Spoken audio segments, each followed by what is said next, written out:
Good afternoon, everyone. Kindly take your seats, please. We'll get the proceedings underway.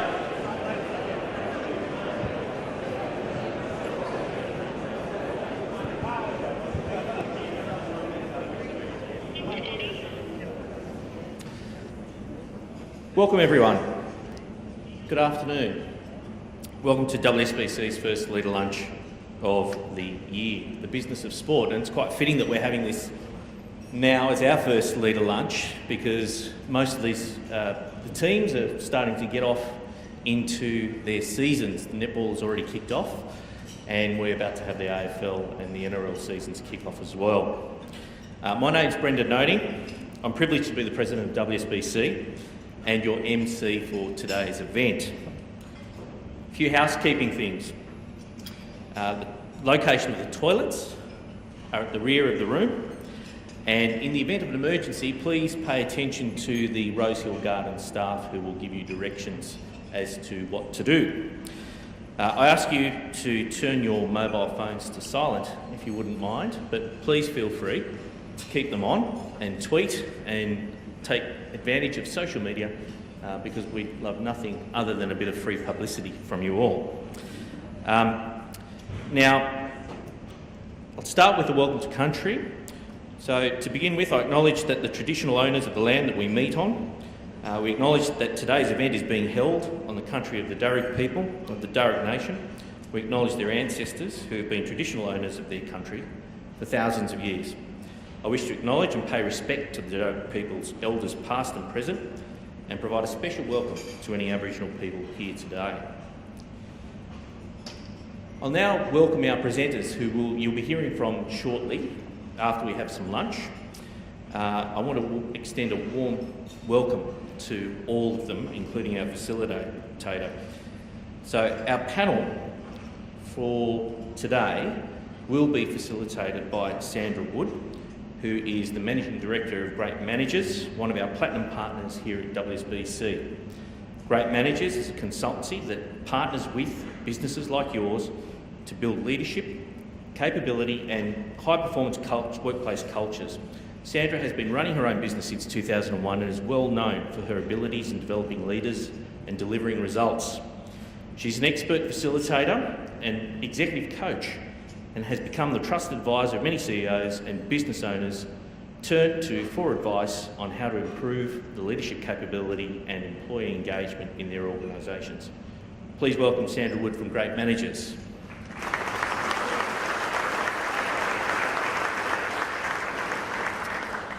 And our panellists, we have David Matthews, who is the CEO of the GWS Giants.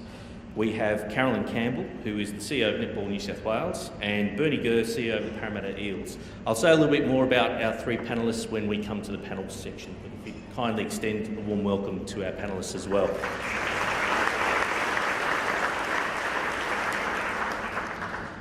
I'd like to welcome and thank our platinum partners. Without our platinum partners and all our members, we wouldn't exist as an organisation. Representatives who are here today as well from all those platinum partners, we welcome and thank you.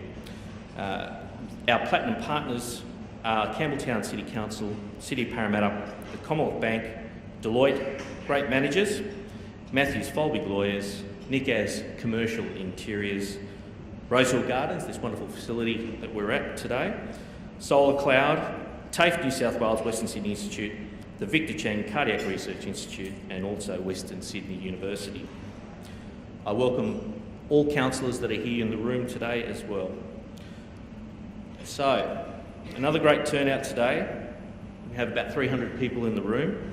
We're used to having 600 people in this room for the State of the Region that we hold here every year, and this year we'll see a new Premier, of course, who will be talking about her plans for Western Sydney. Look out for that. That's booked in for late August this year.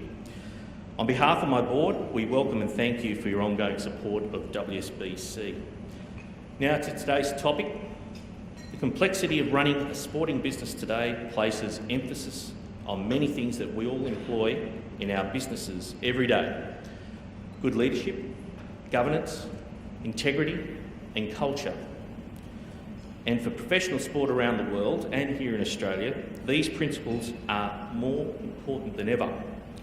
This is because the success of a sport or a code, a club, a side, determines things like value of media rights, sponsorship revenue, participation rates, these days gambling revenues, and ultimately financial success, which are all common themes for every business that's in the room here today. Only 2 days ago, the Wall Street Journal reported on NASCAR in the United States, one of the largest sports in the United States, securing its new naming rights sponsor, Monster Energy, for a deal of $20 million.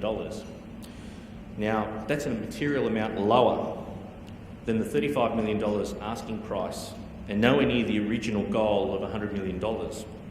The Journal reported that since 2005, NASCAR's television viewership is down 45%. But this is not the only case. The NBA in the United States has suffered about a 22% decline, and the NFL has fallen by 8% over that time. No doubt mobile devices are part of the reason why this has happened to NASCAR. However, the owners are still working out why this has in fact occurred. But what it demonstrates, and this is the relevant point, is that sport is a complex business to run even in the most successful of sports. When we take a look at Australia, we have a unique landscape, and we just don't have to look at Australia, we just look at Western Sydney to see how unique the landscape is with the amount of teams that compete on a national level that are based in Western Sydney. We have a relatively small population of 25 million odd people and a relatively small economy that produces GDP of around 1.56 trillion US a year. That in turn, amongst other things, supports major sports, including these sports. 4 codes of football: AFL, soccer, rugby union, rugby league, and now where 2 of those codes, being AFL and soccer, have national women's competitions. Netball, basketball, men's and women's cricket across 3 formats of the game. Motorsport, including supercars. Tennis, golf, horse racing, harness racing, greyhound racing, athletics and swimming.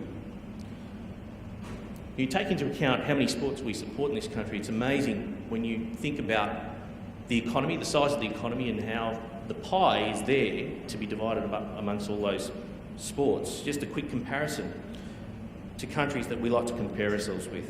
So the United States, a population of around 350 million people, and an economy that produces GDP of 16.8 trillion a year, far in excess of what we produce in our economy. In the United Kingdom, a population of 65 million, and an economy that produces GDP of around 2.7 trillion US a year.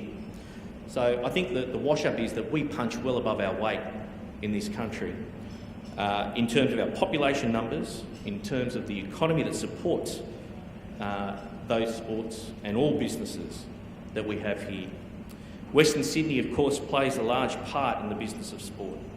We have teams and clubs such as the Western Sydney Wanderers, the GWS Giants, the Penrith Panthers, the West Tigers, the Parramatta Eels, Giants Netball, who had a good win in their first up encounter last week against the New South Wales Swifts.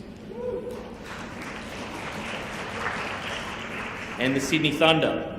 And just take a look around Western Sydney. When one turns their mind to what we have here, you could easily be blown away. We provide a home to a remarkably high concentration of world-class stadiums, championship golf courses, international Olympic venues, great facilities such as here at Rosehill Gardens, Menangle Park Paceway, and the new 30,000-seat Western Sydney Stadium that's being built at the moment. Pepper Stadium, Blacktown International Sports Park, and Sydney Motorsport Park. In view of the many sports scandals we have seen in recent times, the Australian Sports Commission has been encouraging major sports to get their governance right, to ensure community trust is maintained. Part of getting this right is ensuring that the right people are sitting around the boardroom table, providing quality leadership, not dissimilar to boardrooms in every business. This means looking beyond the people who are passionate supporters to the people who have the skills to manage the business, its risks and its governance. Diversity in gender and skills in any sporting organisation are more important than ever.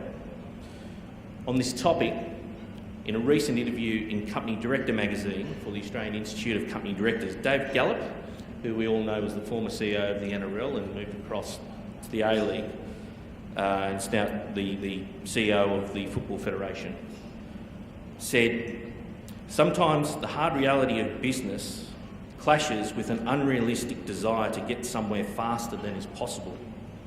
This is where decisions have to be made with care." And he went on to say that running a sport is not a matter of just making decisions and implementing them in the way an ASX-listed company CEO might do. The stakeholders of any sport have a big say in its success.